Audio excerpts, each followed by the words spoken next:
let's talk about our main topic for today on Hollywood on the Rocks, and that is Superman versus Superman and the future of DC movies. Blue Beetle is opening this weekend, on Friday. On our Friday live stream, we will talk spoiler and non-spoiler reviews. But it has been said by James Gunn himself that Blue Beetle will be a character in the future of DC. Additionally, we have seen articles that are a bit confusing about the future of Wonder Woman. Is Gal Gadot playing Wonder Woman, or is she not playing Wonder Woman? We don't know. There are conflicting reports about that. And my feeling is part of the conflicting reports is a lot of it is BS. Until James Gunn himself comes out with an announcement, I don't believe anything. But here's what I'll also say about that. I think that the failure of the recent DC films to be released, let's discuss Black Adam, which featured a confusing post-credit scene with Henry Cavill. What's that setting up? Nothing, apparently. Shazam 2, Fury of the Gods, tanked. Black Adam did the best of them, but not that great. The Flash came out, and The Flash is one of the biggest box office flops of all time. Now, this is all pre-James Gunn, okay? But now we have Blue Beetle coming out, also under the shadow of some bad publicity related to the director, who has made who I would just describe as comments that could be construed as political bigotry. I think when you vilify half the country based on their political allegiances, maybe not the best thing for someone who works in entertainment. Just a thought. You also have a trailer that references Batman. And again, we dispelled that quote about Batman being a fascist is from the crazy uncle. Right, but still, no context and just presented out there as part of the premiere trailer for the movie. Right. I mean, look, all I'm saying is that I do think that we can confidently say that the era of superhero movies, you cannot just release anything. You can't just take an obscure character and throw it out there, because I think that superhero fatigue, we can debate about it, and I'm interested to hear your comments. We can debate. I think superhero fatigue is real. You can't, and by that I mean, like, I think that actually Blue Beetle will probably be very good. The lead actor, what's his name? Sholo. He is the lead from Cobra Kai, which I think is that Netflix series is one of the best original Netflix series to come out. And the lead actor is extremely likable, just a likable, he in addition to the legacy characters, and they actually honor the legacy characters in Cobra Kai, of course, from the Karate Kid series. But this actor, did you look up the name? The last name? Yeah. What is it? Once I saw it, it would be difficult. You just looked it up, Alan. I know. All I'm saying is, my theory is that I think the movie could be, in fact, very good. Paulie from Latino Slant. It's Xolo Maridueña. Maridueña. I took 2 years of Spanish in college. I can at least pronounce Xolo Maridueña. I think Maridueña. The D is pronounced like a TH sometimes there. Yeah, and you're showing why I didn't want to say the name. Yeah. Say it, Alan. And then George Lopez is in it. He plays the Rudy Reyes. And he's basically the uncle who's kind of the crazy conspiracy theorist uncle, which is the result of that line. It's currently 7 out of 10 on IMDb in the rating. That's going to change. It is concerning that the first press screenings of this film only took place on Monday. They did some more press screenings on Tuesday. I'm seeing it tomorrow as well as you. The budget for this one relatively low compared to previous DC outings, 120 million. But you've got Black Adam underperform, Shazam 2 tank, Flash tank, Blue Beetle. We shall see, but the estimates for this are not great. Looking at around 30 million. And by the way, it's 85% on Rotten Tomatoes, 67 reviews, and it is currently not certified fresh yet. Wait a sec. So, is it? Are those audience reviews? Is that the audience score? No, those are critic reviews. Critic reviews. I think only, literally a handful of top critics have reviewed it so far. The rest are, you know, only need the early access crowd who got in to see it early. Right. So, but they're seeing it the week of. There's no big premiere because actors are on strike. Any press for this is being done by the director. I saw an interview with Angel Manuel Soto on the IMAX channel, about a 15-minute interview. He didn't say anything all that interesting. I expected a little bit more, but he avoided discussing any controversy, which is probably wise at this point. My feeling is this movie could in fact be a very good film, and Xolo, I'm sure, has done a very good job. If he's even just as good as he is in the Cobra Kai series, I'll bet it's decent, and I'll bet it's entertaining. But even with all of that, meaning you could release a less than spectacular superhero film. I'll give you a good example. Captain Marvel. Captain Marvel might be among the worst of all the Marvel films, but made over $1 billion.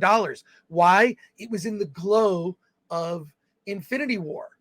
Right? It was the glow, in that glow, and it connected directly to Infinity War. The cliffhanger scene, the post-credit scene, led directly to Captain Marvel. We need to know what happens. I don't think that anything the DC, obviously nothing leads to anything. The Superman scene at the end of Black Adam, meaningless. The scene at the end with Wonder Woman, we don't even know if Gal Gadot will continue to play that character. We know she's the evil queen in Snow White, a completely different topic. But I think that the superhero fatigue is, unless it's a huge recognizable hero like a Superman, I don't know that audiences are going to care about the lesser known characters. Even Blue Beetle, who I remember from the 80s, which was a different character altogether, was like, oh, fun read every once in a while. He's got gadgets. I always felt he was kind of like a Batman type. They changed the origin, and it kind of looks more like Guyver to me, if you're familiar with the Guyver series. But I just think all you need is one good Superman movie, and they lost all momentum by sidelining Henry Cavill. It will be looked upon as one of the biggest mistakes that they could have made. Despite, I don't know what the behind the scenes were. You know what? If he was a diva, the fans loved him. It wouldn't matter. And maybe he earned that right to have a little bit of an impact on the story. We saw Henry Cavill get sidelined in The Witcher, and I don't understand, because it's not as if actors expressing their opinion about the character they play, that's not new. Harrison Ford pushed back many times against George Lucas during the filming of Star Wars, and even shut down production for a day, which cost a lot of money, on The Empire Strikes Back, when he was told to say the line, "I love you too," to Princess Leia when she said, "I love you," as he was about to go into carbonite. He said, my character would never say that. They stopped shooting that day, spent half a day kind of thinking about it, came up with a different line saying, "I know," and George Lucas thought it was terrible. He put it in the cut anyways. He said everyone laughed. And even at that screening, when everyone laughed, he leaned over and said, "See, the audience didn't like it. They didn't take it that seriously." Now it is a classic line in cinema. And if this is the reason that Henry Cavill was sidelined, I say ridiculous. You know, we have different Batman. The Robert Pattinson Batman 2 is moving forward. Okay, fine. There will be a new Batman in a Batman family movie, apparently, that has been announced. So 2 Batmen can coexist, but maybe 2 Supermen no? Why? Alan, I want to get your thoughts on all this before we go to the audience. But I think that here's to bring it all home for a second. Bring it all home for a second. Colossal mistake to get rid of Henry Cavill. Not original thought here. But I think that Gunn is going to face pressure from the powers that be at Warner Brothers, specifically because of strike-related issues, because these movies are tank after tank after tank. And we haven't even talked about Aquaman 2 with Amber Heard. Aquaman 2 has been reportedly a mess behind the scenes. Aquaman 2. Are we keeping Jason Momoa as Arthur Curry? What characters? The audience is confused, especially when you get into the multiverse was your opportunity to just hard reboot. And maybe you sunset the Snyderverse. Maybe all the events of the Snyderverse just happened in a different universe, which could be revisited at some point. And then you've got what Gunn is creating. I think that Gunn, and you're gonna hear this before the end of the year, he is going to have to make an announcement based on these failures. He will have to announce that his slate of projects probably going to change. It's probably going to change. I do think we're going to get this Superman movie, but I think that a lot of these side projects with things like The Authority, maybe not banking on lesser known properties. And Blue Beetle, whatever you say about it, it's a lesser known property. But my expectations are so low, I'm going to guess it'll be pretty fun at the end. But we're looking at this might be another reboot where Gunn is going to have to say, all those things I announced on Twitter and social media, scrap that. Here's what's happening.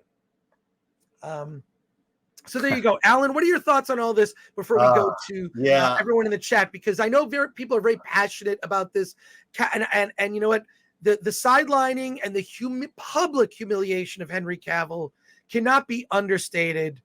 And the new actor that's playing Superman, I think he could in fact be very good, but it's not Henry Cavill. Alan, your thoughts? Okay, so here's the thought. James Gunn, again, is James Gunn a failure? He is still shepherding. He is still promoting projects he had nothing to do with, and I think that's the problem. And I think, Chris, you brought it up. I think the wisest thing to do, if I were James Gunn, if I were David Zaslav, I would just say, scrap whatever plans you had for this DCU and just start making good movies. Okay, you have Superman Legacy. Work on that and make sure it is a great movie. Make sure it is a hit. And I'll say this again, James Gunn in the last several years, he's the only one that I can think of. I think Spider-Man and Guardians are the only Marvel movies to make money. But the thing is, I think with the strike, with everything being shut down, with no plan, no idea of what's going to happen, it's best just to make movies and forget about trying to build a broad universe. You don't have to do these other small projects. They don't have to be connected. They just need to be good movies shepherded by good people. And when you try to force in other properties and other movies to tell your story, you're just going to dilute what you have. Just make a good movie. So you can make Superman Legacy, and you can also make a Superman movie with Henry Cavill. I don't think that's ever going to happen. I don't necessarily believe that. My understanding about the Gal Gadot rumor was that it was just that rumor. They talked. She felt optimistic about it, and then they just, from what I heard, it said it's not going to happen. And maybe, you can, my suggestion is cut bait, make good movies. Look, if we would ever take a step back, make a Henry Cavill Superman, but I seriously doubt that will happen. I think there's just too much bad blood going on. I think superhero fatigue is definitely there, but at the same time, I mean, Spider-Man Across the Spider-Verse made $600 million for a, from what I understand, $150 million movie. The only good thing about Blue Beetle right now is the fact that they made it for $120 million, and maybe there's something to having these smaller budgets, having constraints when it comes to telling your stories, rather than doing what Disney does and just throw money at filmmakers to keep making, remaking, reshooting, and redoing every single scene in their movies. You know, you've got to rein in this money being spent, and you just got to focus on good storytelling. I mean, what I would love to see Marvel do next is tell a straightforward X-Men movie. You know, cast people who look like the actual characters. Tell the story of the school and this battle between Professor X and Magneto. Just start there and then build from that, then kind of go off. But they're not going to do it. They're going to royally screw up Fantastic Four. Sorry to get into Marvel, but you know, you just see the tea leaves, because there's no indication, especially at Marvel Disney, that lessons are being learned. There's just no indication of that. So that's my thought. Just cut bait. Forget your big plans. Make good movies. The thing is this, we never really got, and maybe it was because the tone that Zack Snyder chose is a very dark tone, kind of a like, you know, an examination of superheroes, and what if Superman was real? He would not have been, you know. I hated Man of Steel. Sorry about that, but Man of Steel is aged better over time for me. Initially, I was kind of shocked by it, but I've grown to really appreciate that film. In addition to the score, it was trying to do something different, which I appreciate. And looking back, it actually holds up better than you think. The problem is we never got to the Superman that we would like to see, which is filled with optimism, filled with a positive message about hope. If this symbol means hope, show me hope. Show me hope and inspiration. There was one of the things about the tone in Man of Steel, which if I could talk about for a second, we fully expected. There's a scene where a character named Jenny, who was worked with Perry White at the Daily Planet, is trapped somewhere. They're trying to save her. You would expect Superman to swoop down and save her. Well, Perry White actually saved her. And I guess my understanding is the idea that was attempted to be expressed there was that Superman inspired people to help others, inspired people to be a better version of themselves, rather than waiting for Superman. There's actually a very good documentary called Waiting for Superman, so don't get confused about that. But waiting for Superman is like, I'm going to wait for Superman to save me. Well, the message is, guess what? Superman might not save you. You have to save yourself.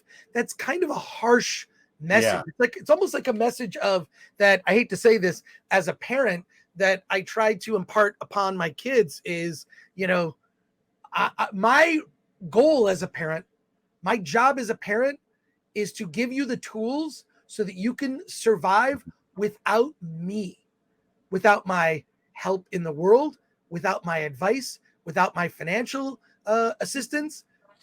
I am trying to train you to be here and exist in the world and be a success all on your own without my help, because I will not always be in your life. And that's a hard message that every parent kind of has to grapple with. That's kind of what the movie is saying. But I want to. Yeah, but that's not a superhero movie. A superhero movie should inspire. You should feel inspired by the end of the movie to do good, to fight for truth, justice, and the American way, and not get a slap in the face of reality. Well, there's a really good movie that does that. It's called Superman the Movie from 1978, directed by Richard Donner, and it still exists. But no one has topped that movie.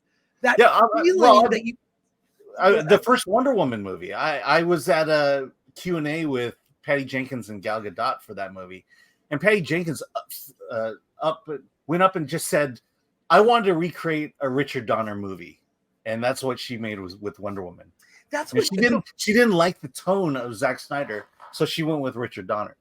Well, I'll say that even Chris Nolan, when he was approaching Batman with Batman Begins, he admitted, I was trying to repeat what Richard Donner did with Superman in 1978. And if you get the boxed set, the Blu-ray box set of the Dark Knight trilogy, there's a 1-hour interview, more of a conversation between Christopher Nolan and Richard Donner. He actually invited him to have a conversation because he owed, and they're very different films, Batman Begins, very different than the original Superman, but that's what he was trying to emulate, is really show real world, how would Batman exist in reality. And I love Batman Begins. I love that film. That's in top tier superhero movies ever made. But I feel like because of the current marketplace, because of a string of bombs that they have to release, they'd be better off. Aquaman 2 should just be some sort of Elseworlds. Release Aquaman 2 on Max. No one will complain. You know what? Keep Amber Heard in it. Whatever. Look, don't stop spending money. I would do what they did with Flash. Stop spending money on it. Just release it. Do what they obviously did with Flash. Like, we have no more money for special effects. Tell you what, don't advertise it. Don't advertise it. Don't put out commercials. Just throw it in the theater. Stop spending money on this thing. Look, if these special effects are good enough for a PlayStation 3 video game, they're good enough for this movie. Yeah, if The Flash was released on Max, I think people would be, well, they'd be a little pissed off, but they'd be like, oh, I can see why you did that. Mm-hmm. So, and Ezra Miller will never play that character again. I just think that he's one of the reasons that the movie failed. But bottom line is, I think you're going to see another pivot for DC. And what James Gunn announced is going to be retooled.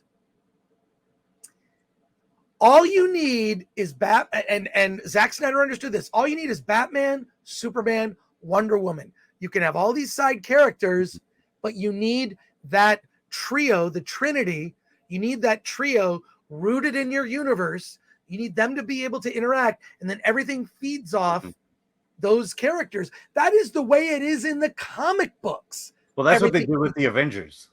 Right. They built the foundation of the Avengers with the original guys, and then they started bringing in the side characters, and that's what made Infinity War such a great movie.